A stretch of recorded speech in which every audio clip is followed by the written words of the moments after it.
So Alejandro, in our room here, we have quite a few graduate students who have joined, and a few of our academic colleagues, the chair of our department, John Parkins, who I think you've met previously through our math project, and a couple of friends from the government of Alberta as well.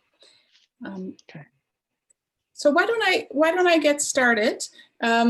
We're very grateful, as I said, for everyone joining us today. I'm joining you from Treaty 7 territory, Blackfoot territory, south of Calgary, where I'm hiding out during the pandemic with my kids.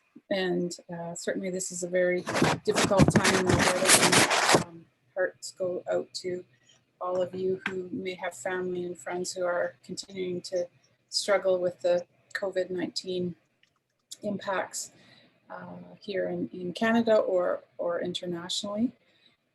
It's been a while since we had a webinar or a brown bag presentation. I have that was my job this term, to invite speakers and have graduate students have the opportunity to learn from scholars and leaders outside of our department. So apologies to those of you who are joining us today and wondering what happened to the seminar series. But very grateful. We're reinvigorating the presentations and starting off this week with our wonderful colleague Alejandro Agrumendo. Alejandro is director of the Asociacion Andes, a Cusco-based Indigenous organization that works to protect and develop Andean biological and cultural diversity, and at the same time protect the rights of Indigenous peoples of Peru. He is also the international coordinator of the Indigenous Peoples Biodiversity Network and a senior research officer in Peru on sustaining local food systems and biodiversity and livelihoods. We're very grateful to have Alejandro join us today. He's a tremendous leader, Indigenous leader in his own communities and in Peru, as well as internationally, so has tremendous experience that he can share with us today. Thank you so much, Alejandro, for joining. Would you like to say a few words before I start the video presentation?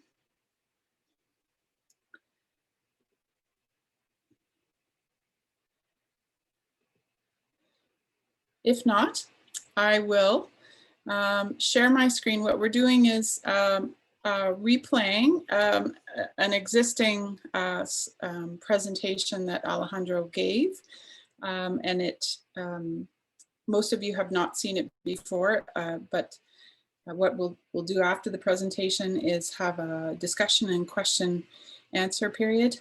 Alejandro, did you want to say a few words before we start, or maybe others want to share? Yeah.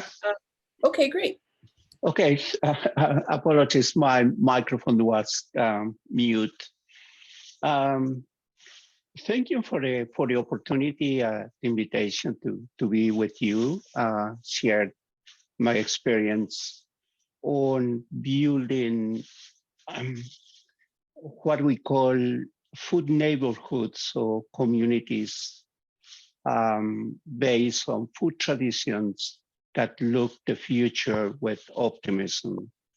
And in the midst of all this compounded crisis of climate crisis, the economical crisis, the health COVID crisis, and that has hit the world, and particularly communities in the South. I think looking inside our own heritage and traditions, those that link us strongly to the land, and remembering that, you know, at the deepest of our genetic makeup is food, is the nourishment. The spirit itself needs nourishment, the river needs nourishment, people need nourishment, all the relations need nourishment. and it's food what connects us all. So I think food as a connector, as a weaver of hope, it's pretty much relevant these days. Thanks. So I hope we can have a good conversations after. Thank you, Alejandro. I think we're still challenged with the screen sharing. Maybe I'll ask you a few questions while we wait for. We'll sort of reverse maybe the discussion and question session with the presentation. But can you talk a little bit about the Asociacion Andes and how that started and the work of that organization? The Asociacion Andes was started back in the 90s, right after the Rio conference. The Rio conference, as you know, was a landmark that brought together issues of biodiversity, particularly, but also how biodiversity is conceived outside protected areas or hotspots of plant and animal diversity. And along with the debate on biological resources, there was a parallel negotiation and debate on food issues, which came into the International Treaty on Plant Genetic Resources, which is called the Sea Treaty, that came together or came to life early in the 2000s. So it is this confluence of biodiversity and food and the rights of indigenous peoples that also was a key element of the biodiversity negotiations in 1992 that inspired us to establish an NGO or civil society organization that was rooted in the communities. Most of us have rural origins. All of our members of the organization were indigenous. So we use our indigenous background and our connection to our elders, the knowledge that we saw was still very much, alive and practiced in our communities as the possibility to build up tools for action, be it research or be it development practices. So with that, we ensembled this group and started to work in our own communities and joining with other communities to create a process. Good afternoon, everyone, all my relations. First of all, allow me to organizer of this event, especially to Ronald Ubal, lectureship on food and agriculture of the University of Alberta, for this opportunity to celebrate Indigenous knowledge with you today. Let me also respectfully acknowledge the treaty and traditional territory of the Anishinaabe, the traditional owners of the lands from where I am speaking today in Pittsburgh, Ontario. As a Quechua native from the southern mountains of Peru, I offer my gratitude to the First Peoples of Canada for their care for and teachings about Mother Earth. Allow me also to offer the blessings of my sacred mountains, the Apo Sangati, the Lord of the lands where I come from, who continues to provide nourishment for my people and all my kinship, animals, rain, lakes, rivers, springs, valleys. And I honor you, my Lord Al-Sangate, and thank you for being the keeper of this fantastic and beautiful creation.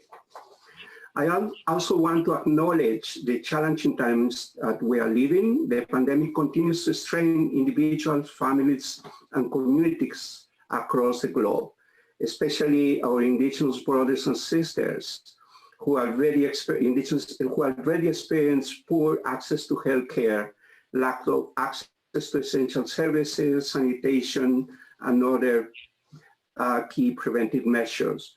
We know that any external support will never match the magnitude of the size of the crisis, but are certain that only our own creative responses will finally match the nature of this emergency.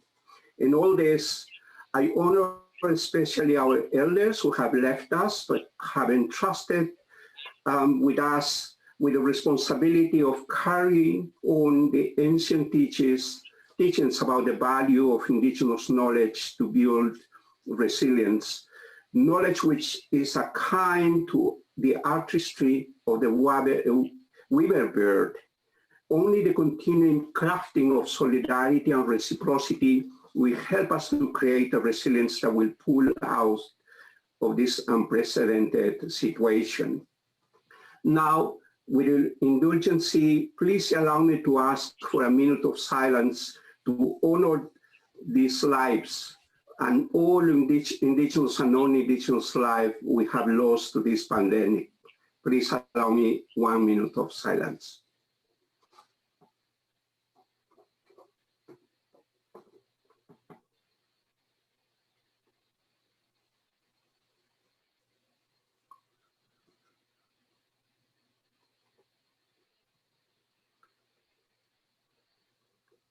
In spite of it all, thank you. In spite of it all, I also acknowledge the arrival of spring and all the planting vibes that the season has brought to all regions of Canada. Back in Peru, my indigenous communities are preparing for harvest. It's time for celebration. In all regions of the globe, indigenous people's food rituals, chants, prayers, and blessings echo the heartbeat of Mother Earth. We all express these powerful feelings of gratitude and indebtedness to her. So she continues her journey weaving the annual seasonal changes that keep all our relations together. We thank also Mother Earth for the food she provides to us. Food has always been connected with us, with the living universe. It is the center of the resilience and adaptive capacity of indigenous peoples, and it's attached to the principle of mutually beneficial nourishment with all our relations. Despite the chaotic environmental change and persisting inequities brought forth by colonialism and racism, indigenous peoples collectively continue to maintain the longest ongoing human experiences with food provisioning, offering the world experiences and visions that respond to the challenges of health, nutrition, climate adaptation, conservation, equity, justice, and livelihood generation. Over the last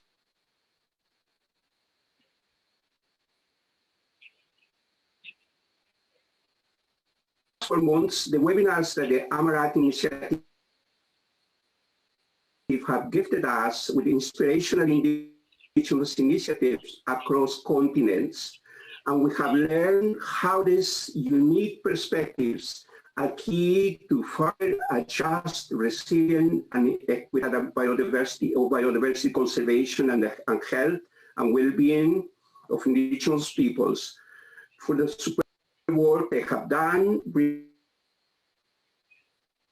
together an amazing group of indigenous experts from all over the world to collaborate on this exciting biodiversity and health project. For me, the key message of these lectures is that biodiversity is central to human and planetary health. Our food systems interlink in a continuum, biodiversity to ecosystems to human health.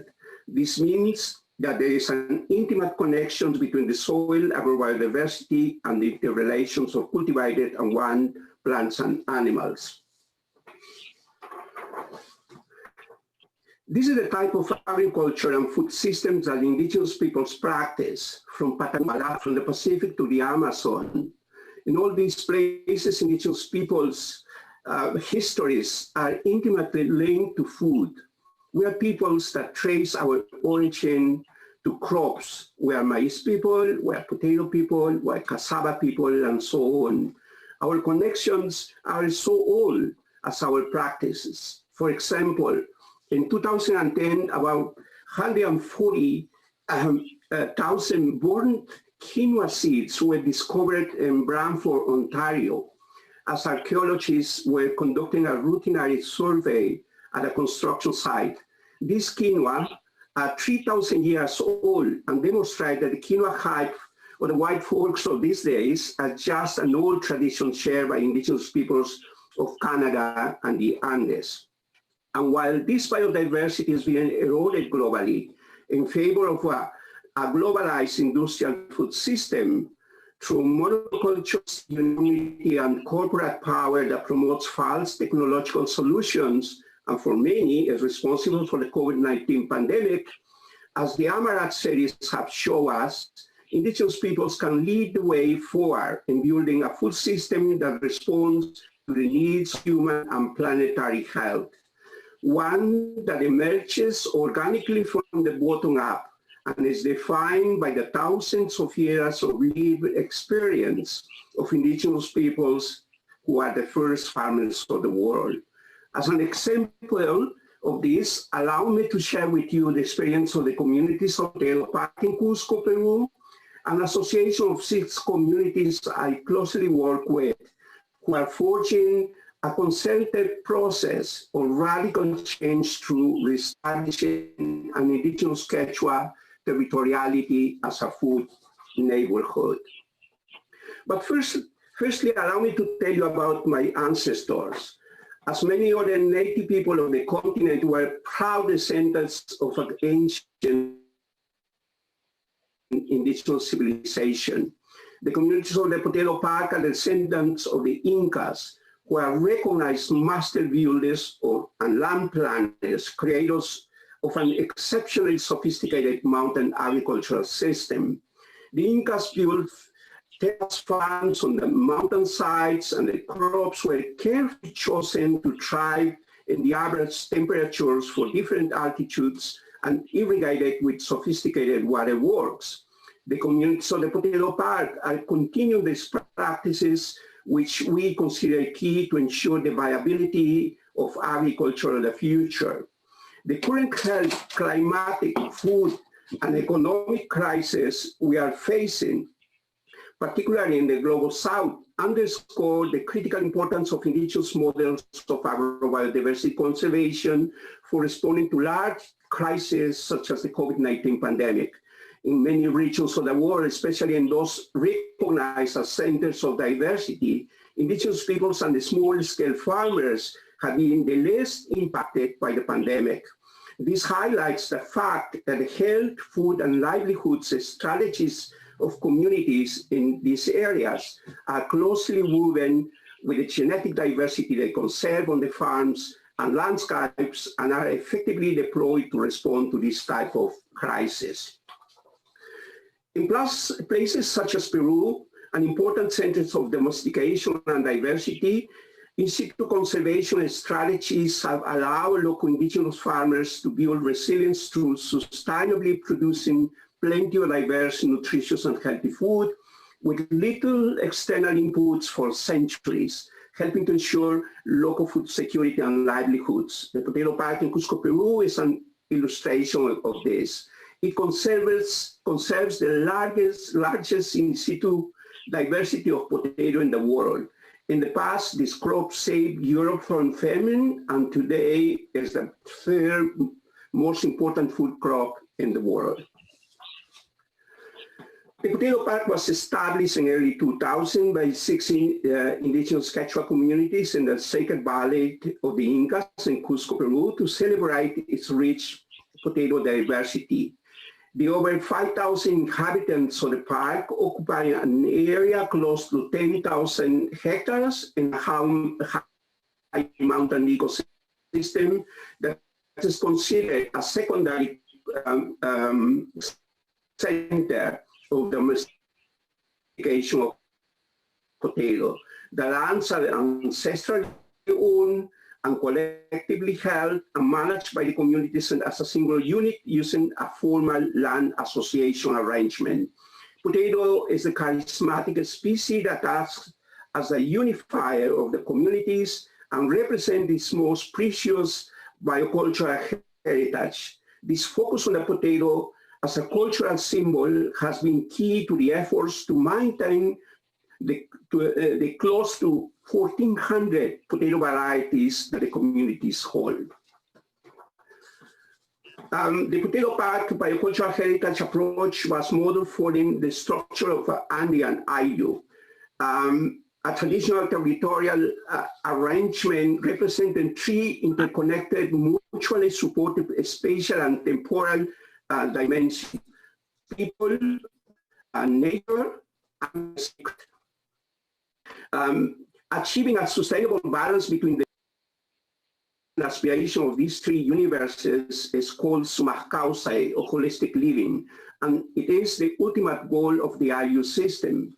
Reciprocity is carried out between these three dimensions with food and seeds as a currency of exchange, and diversity of food sources, including crops, trees, and wild species, livestock, performing as the energy cementing the relationship. In the symbolical conception, human, natural, and supernatural universes communicate and influence themselves reciprocally, using food as a language of exchange.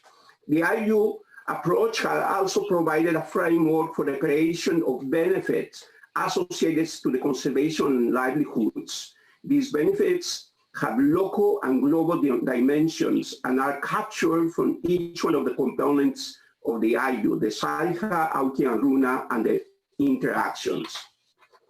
I will use this framework of the Ayllu now to briefly share with you examples of the key impacts that this type of arrangement has created and the holistic approach, highlighting the role of indigenous people's knowledge and practices in creating those benefits that address social, economic, cultural, and environmental concerns of the local population, while also generating important global benefits. The Saiha Ayllu, or the realm of conservation, includes all activities involving reciprocity and relationality with the natural world, especially caring for and nurturing domesticated and wild plants and animal biodiversity. In this area, some of the benefits include the potato park, for instance, has nurtured the highest potato diversity in the world. It maintains 1,347 locally identified varieties of native potato out of the more than 3,000 varieties found in the region. This rich collection comes in many shapes, colors, and textures. And they are kept in the farmers' fields and landscapes, allowing for crop evolution to generate novel variations and maintain the capacity of these local varieties to adapt to changes. Also, the potato park has implemented a community-managed gene reserve for the 5 prominent potato wild relatives present in the potato park. These are key sources of natural resistance to local pests, diseases, and rapidly changing climatic conditions. And they represent a rich reservoir of novel traits and genes. The landscape approach to in situ conservation help to maintain important ecosystem functions such as water production, pollination, and nutrient cycling. Reciprocity-based nurturing activities between the IU dimensions have helped to improve the quality of the soil and water, the ability to cope with different pests and pathogens, and ultimately the maintenance of crop genetic diversity in farmer fields. A dynamic in situ, ex situ collaboration model between the Potato Park and the International Potato Center includes cooperative action on conservation of the local collection, repatriation of materials held in the gene bank of the International Potato Center to the communities, participatory research on climate change, and various training activities. In recognition to the uniqueness of this approach, the national government has recognized the Potato Park as an agrobiodiversity zone, a new category that seeks to protect areas that harbor large genetic diversity expressed in the long history of co-evolution between indigenous peoples and native crops. Now, the Auki realm, which is the realm of the sacred. This dimension includes the customary laws and institutions and the collective governance system of the Potato Park. The information of the Association of Communities of the Potato Park as a governance institution has found a way to use customary laws. And this association is in charge of the administration of the park and the coordination and cooperation with government sectors and local, national, and international partners. The governance of the Potato Park includes the mountain guardians as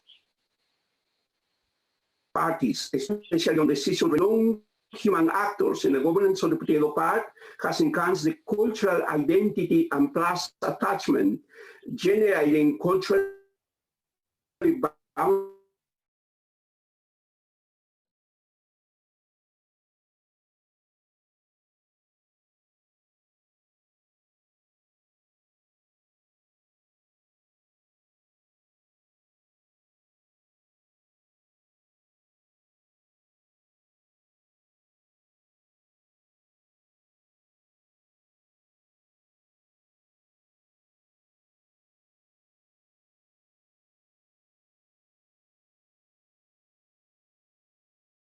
among communities, as well as strategies for dialogue and conflict resolution.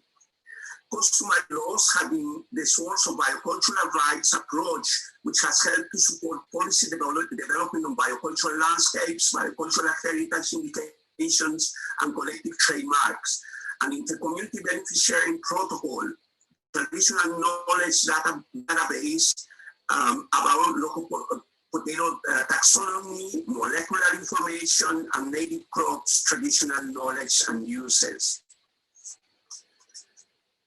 Internationally, the Potato Park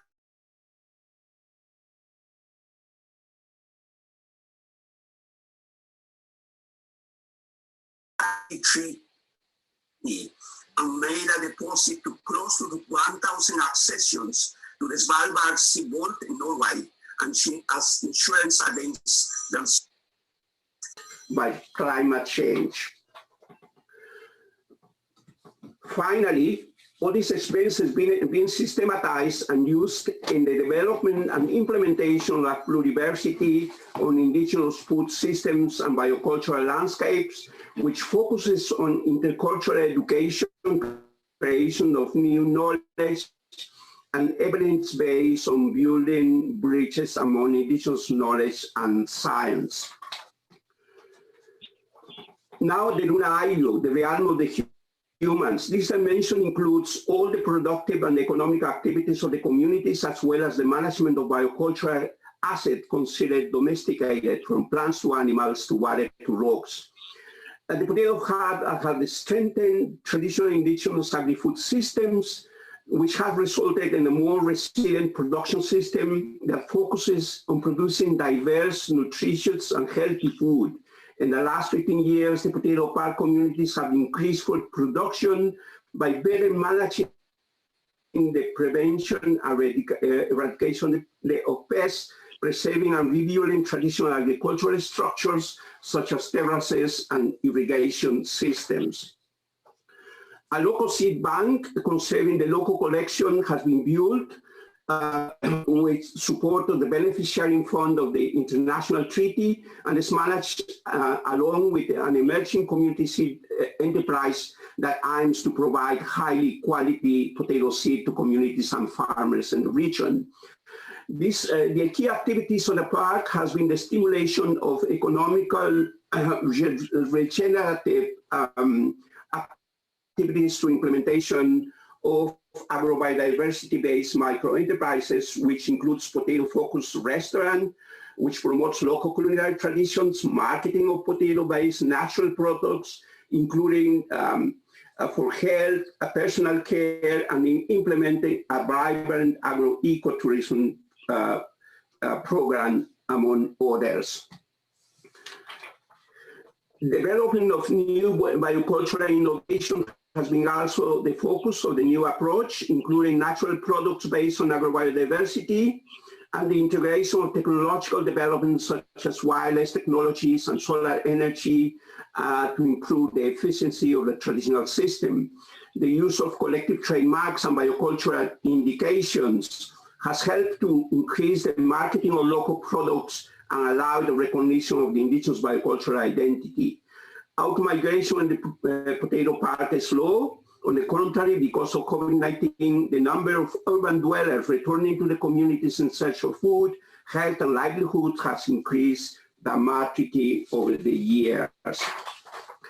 While I have focuses on the positive impact and experience, there is also problems, challenges, and conflicts as in any other community. Of great concern is climate change. Crops are moving fast upwards in the last 15 years, more than 100 or 200 meters like we see here.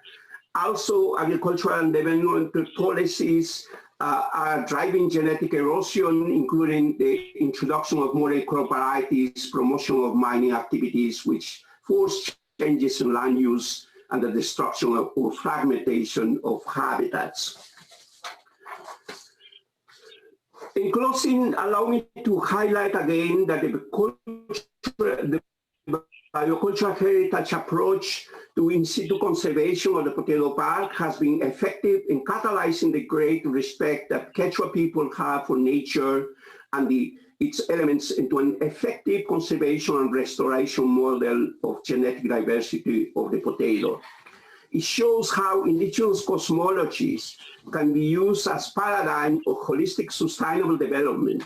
The potato park illustrates how Quechua indigenous peoples have been empowered by the use of the IU cosmology to craft an effective sustainable development and natural resource management strategy, which has institutionalized practices of respect to Mother Earth or relations to the use of customary norms in its governance and management approach.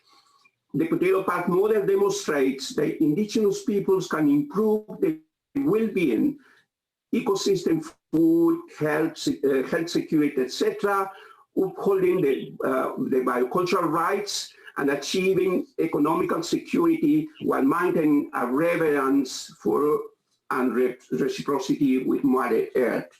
This alternative model of development, where nature is respected and the rights and well-being of the community is held as paramount, demonstrates that indigenous cosmologies and spiritual values of respect for nature can inform policy in global contexts on critical development and conservation issues. The recognition and adoption of such indigenous development models is key to advance the incorporation of indigenous cosmology in global environmental and development policy making contexts, such as the FAO Treaty, CBD, UNFCCC, etc.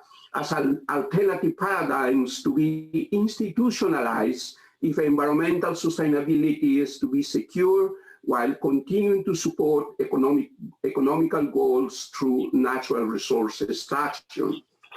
The approach is also having positive impacts on mitigation and alleviation of the effects of climate change, while at the same time minimizing the natural hazards such as flooding, droughts, or wildfires. It has also been fundamental in the community responses to the COVID-19 pandemic, the use of wild food plants, medicinal plants, which are important sources of local medicines and vitamins, and minerals, and other nutrients. The model has also strengthened the role of communities as natural resources stewards, supporting biocultural rights and responsibilities, making the Putelo Park an example of how the interconnectedness between nature and the local community generates a proactive and equitable approach to the management of agrobiodiversity and agricultural landscapes for future generations. Thank you very much. Would you like to say anything in follow-up to the video before we jump into questions and discussion? Yeah, I'm sorry that I'm just realizing that also perhaps when I've made a presentation, the sound was not that great. Yeah, I think yeah, my internet, it's not that it doesn't work that well sometimes here too. Anyways, I think you know, this type of initiatives, as I mentioned, are all over the world. Wherever there is indigenous peoples, you're going to find these approaches and arrangements to manage food habitats in a way that it's circular and that involves not only the focus on conserving food crops, but also the association that comes with it. You know, wild species, the soil, the whole ecosystem, in fact. So food and food production and the whole food system becomes a key element of conserving and managing large landscapes. And while in mountain ecosystems, as in this case, it depends on at which altitude you are doing farming or producing food, the type of crop system is going to be different depending of, you know, the range and the altitude where you are. So the landscape itself offers that type of diversity, which you know, sometimes we see more flatlands where you can have only one type of cropping system, but in mountains, usually that's very difficult because of how the ecology and the biophysical conditions and the ecoclimatic conditions changes as you move upwards. And I think that also indicates how indigenous peoples manage diversity, because there is no other way of creating, you know, this the possibility of accessing food from different sources and having, you know, the ability to, you know, to manage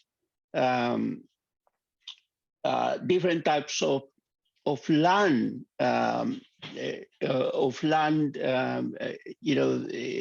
uses in different locations.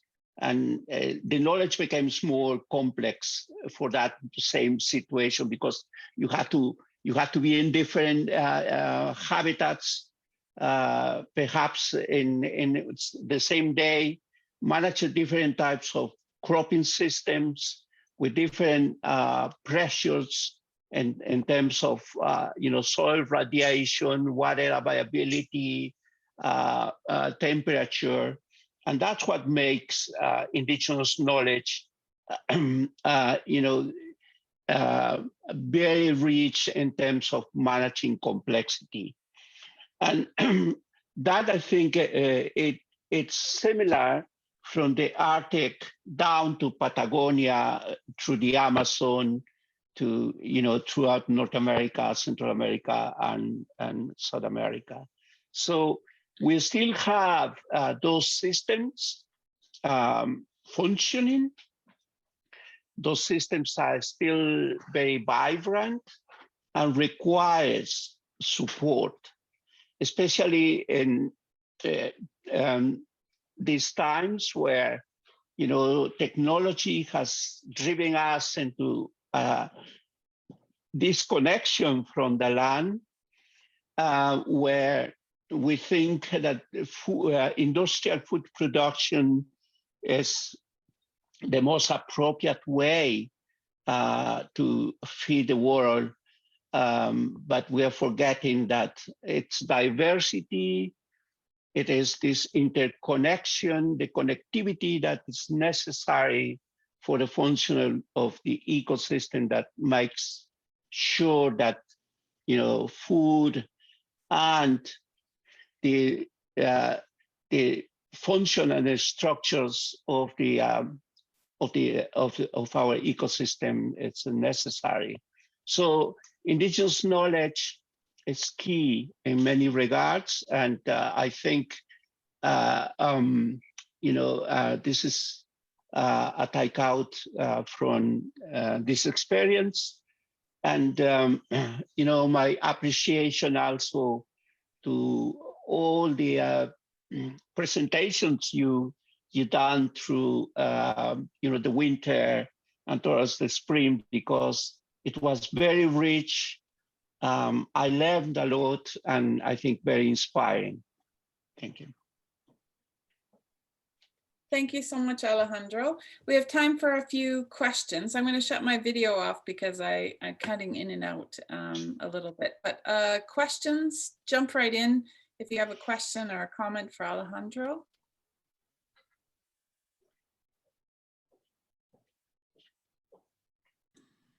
Hi, everyone. Hi, Alejandro. Hi. I'm Jericho. I'm from Peru too. I'm really happy to saw your presentation again. I watched the first time also in the agricultural symposiums. I wanted to congratulate you because of all the work you've been doing in the data park. I have a couple of questions, maybe too many, but I will start with a couple of them. First one, can you tell us about if you have the support or not of the regional government in Cusco, and if they have actually helped or not to initiate the work of the park? And secondly, how can academia or researchers can help the park progress if, or I don't know, not to be bigger, but to be better known, or what type of, at least I'm an economist, I study economics, so how can we help? That would be my question. Thank you for your questions. The Potato Park has a good relationship with the regional government of Cusco. They have collaborated, for instance, in developing and implementing a GMO-free region. Cusco was the first in Peru. As you know, Peru has just passed a law extending for 15 more years the moratorium on GMOs. And that actually started in the Potato Park with a call to the regional government to try to protect the genetic, heritage that was there, and so that grew up into a law at the national level. Now, economically, the regional government didn't support, but they have provided different type of help in terms of access to a platform so the voices of the communities can be amplified. I think in terms of your second question, I think the role of researchers, students, academics is very important, because new ideas that are being generated outside, for instance, now with this shift towards a more regenerative type of economies, where any type of investment must be thought in a way that the impacts of any project or any investment that a company or the government or any other party would like to do has to have this regenerative impact in terms of regenerating the ecological processes, regenerating the food systems, regenerating the local economy. So it has a very strong focus on locality. But if that grows, the regeneration of the economy means also that's connecting with the regeneration of the ecosystems. And in terms of communities, that's strongly linked to the regeneration of culture and the human capital that already exists there. So, I think those types of approaches that are new in many ways are necessary to be shared with local authorities, municipalities, with the communities, so that there is a blend and mutual learning from which communities and other actors can benefit together. Great, thank you. Thanks for your question and your well-developed response, Alejandro. Other comments or questions? We probably have time for two more.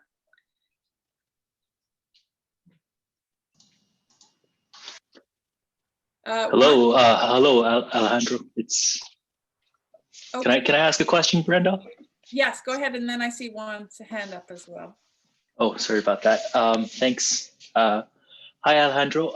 You mentioned other actors, and I'm wondering do you think there's anything that could be done on the market side to, on one hand, maintain those indigenous traditions and environmental protection, but also to make food products more marketable or to market them in a way that reaches some niche markets where people are able to pay a premium for those products and help this food culture in this way. So in what way can the market play a role in helping develop this food culture, either in Peru or elsewhere around the world?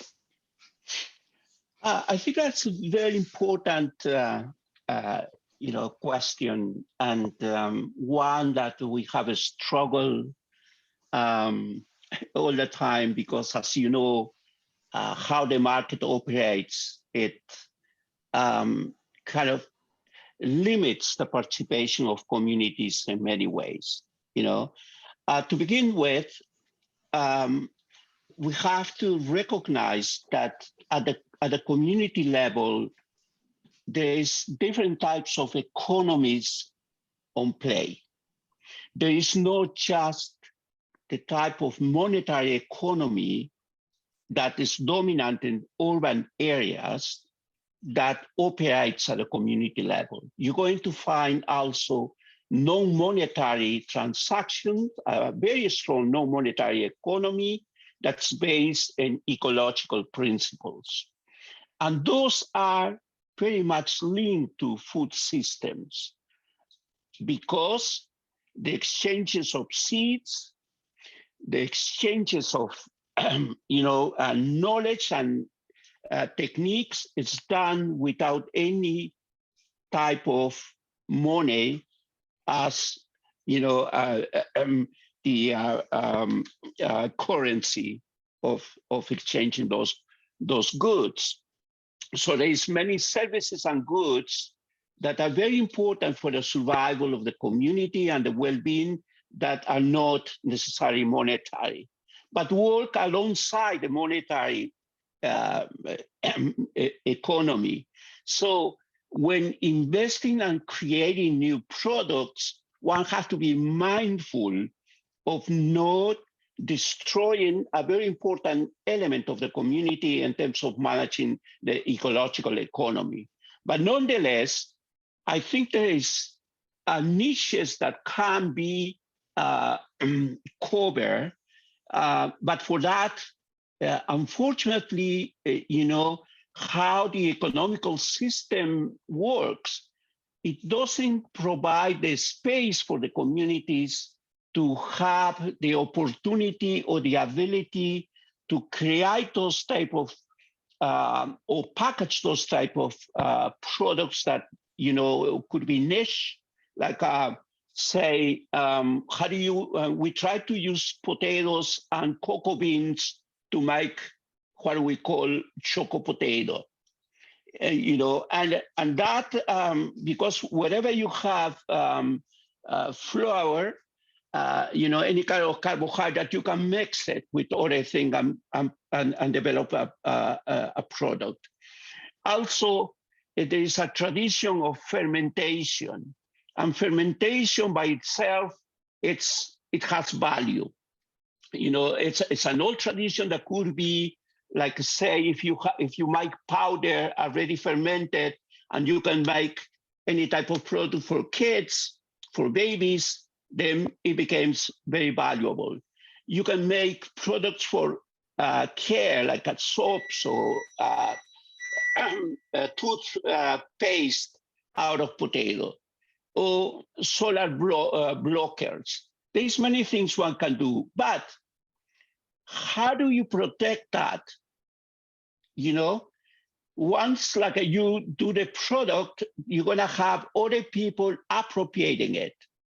So you need some type of intellectual property protection of those products.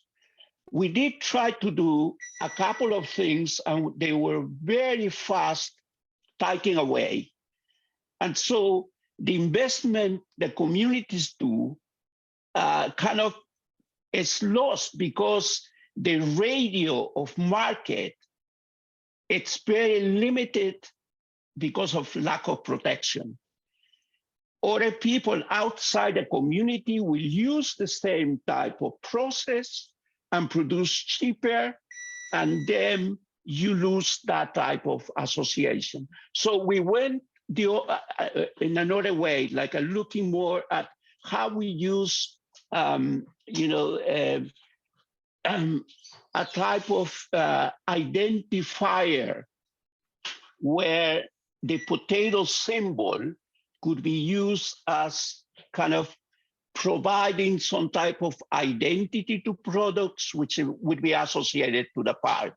So we come up with a trademark that's not official, but still provides some type of local protection for any type of piracy. Yeah. I don't know if I answer your question. Oh, thank you for the response. I've watched some documentaries about food production in Peru. Never had the chance to visit myself, but it's just ingenious what people are up to. And I just never knew there were so many types of potatoes. So Thanks so much, Mike. Thanks, Alejandro. Thanks, Alejandro. One more question, maybe, Juan? Go ahead. Yeah, muchas gracias por su presentación, Profesora Alejandro. I guess my biggest question is wondering, just because I know how big of a role tourism plays in Cusco and in that area of Peru, what kind of role might tourism play within conservation, or what type of driver might it be within just the site itself? Thank you. Yeah, that's a very good question. Tourism has been, as you know, perhaps the top economical activity of the region because of Machu Picchu and other, monuments, Inca monuments, and also the proximity to the Amazon and, national parks that are renowned. However, our approach has been more to go towards visitation rather than tourism. Visitation in terms of exchanges, where you create a product that's more, you give additional value through traditional knowledge and offer a product to researchers, students, more to the academic world rather than just the tourist, popular tourism, or mass tourism that comes to Cusco. For one reason, because that also, that type of exchange or visitation gives the opportunity to the communities to learn about other places, to learn about, other, or to exchange knowledge, exchange experiences. And it's not impositive and it's not extractive. You don't have to be kind of dressing up to do a dance or a sing, or just like do some folkloric type of activity, but have a real exchange with people that are coming because they are interested in your science and your knowledge, in the practices, in how you are responding to challenges that are universal. And you know what? With this crisis, tourism is gone from Cusco. And the majority of communities that depended in the, mass tourism have been hit. They don't have livelihoods. While the potato park continues those exchanges, even if it's through Zoom. They have, people still interested in what they do. They have connections, and they continue to do their work because they didn't depend on tourism. So I guess not everyone can do that, but it's an option. Great, thanks, Alejandro. So we're 5 minutes after the hour, and not sure if there's any closing comments or other questions, burning questions people want to ask before we close. Last burning comments or questions, reflections? Okay, why don't I give the last word to Alejandro to make closing remarks, and just so grateful, Alejandro, for your time and how much you've contributed to our discussions in our proposal development, as well as your support of the faculty, your earlier presentation to our faculty, and now your presentation and discussion with our graduate students in the Department of Resource Economics and Environmental Sociology. So grateful, knowing that you have many pressures on your time, and certainly it's more difficult these days of the pandemic to make time for family and other work that we're all doing. So very grateful. Thank you, Alejandro. Thank you very much, Brenda, and thank you, very much to everyone for the opportunity. I hope, and this is a very frank and honest invitation, you are very much welcome to visit us, to work with us, to explore with us. We always are open to exchange and have many students, researchers that have worked beside us for many years. We try to build a community of practice that's multicultural, a community of practice of respect, and that are open to learn and to collaborate. So everybody is pretty much welcome to come and stay around Cusco and enjoy a few potatoes in the potato park. Thank you very much. Wonderful. Thank you. Thank you, Alejandro. Very grateful, and have a good weekend, everyone. Stay safe and healthy. I hope to see you again at another webinar. More information to follow. Thank you, Alejandro. Take care. Thank you. Thank you, Brenda.